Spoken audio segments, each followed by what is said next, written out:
Word in 5.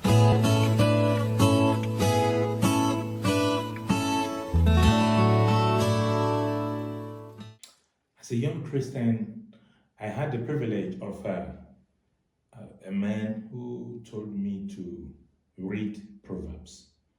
He said it casually. We were just coming from Full Gospel Businessmen International meeting, and he said, Wale, you want to be wise? I said, yes. He said, read Proverbs.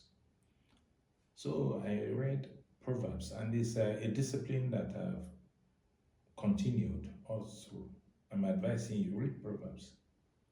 There are many, many wise things in there. Now, I'll show you one. One of the first things that touched me when I was reading Proverbs is in Proverbs chapter 4, verse 23 to 25.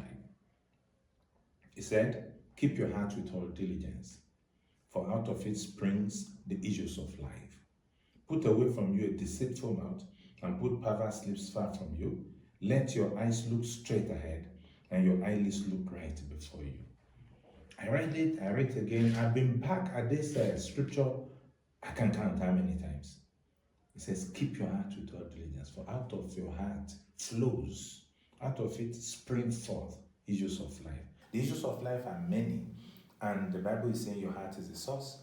Now, quickly, my brain linked it to the scripture that says, as a man thinketh in his heart, so it becomes. And a lot of scriptures suggest that our thoughts is who we are. And if our thoughts are there, and the heart that is talking about now is not the one that beats and circulates blood, it's your thought, the stream of your thought. Keep it, guide it, your inner man. That's where issues of life flow from. So keep it. I know how we keep things, mostly in Nigeria with our insecurity, high walls, dogs, guns. We guide whatever we think is precious. And so that's where I want you to guide your heart to. He says here, keep your heart with all diligence. All diligence. Be diligent in keeping your heart, securing it, ensuring that things you don't want don't go in. Yes, that is the job. That is the job. Over the while, I've been teaching people to guide their heart. Guide your heart, guide your heart.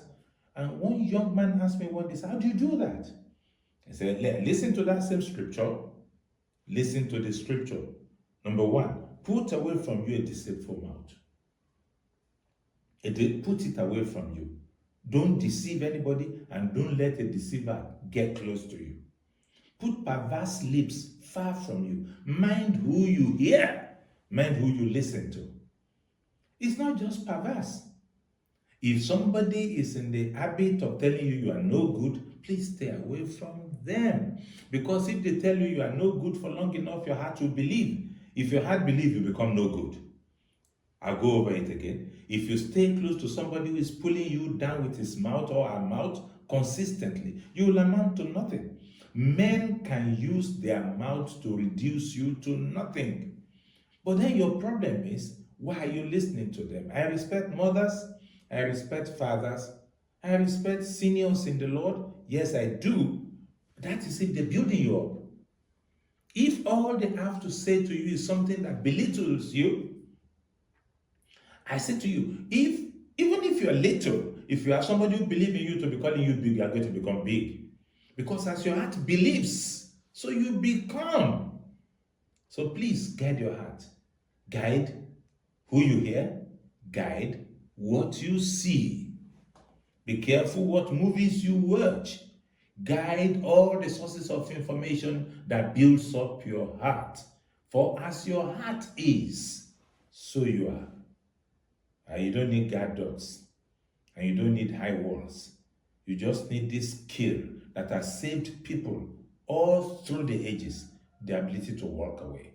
Walk away from deceit, walk away from perversiveness, walk away from talks and speeches that brings you down. Walk away.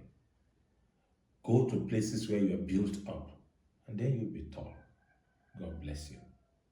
I can see that you love Jesus.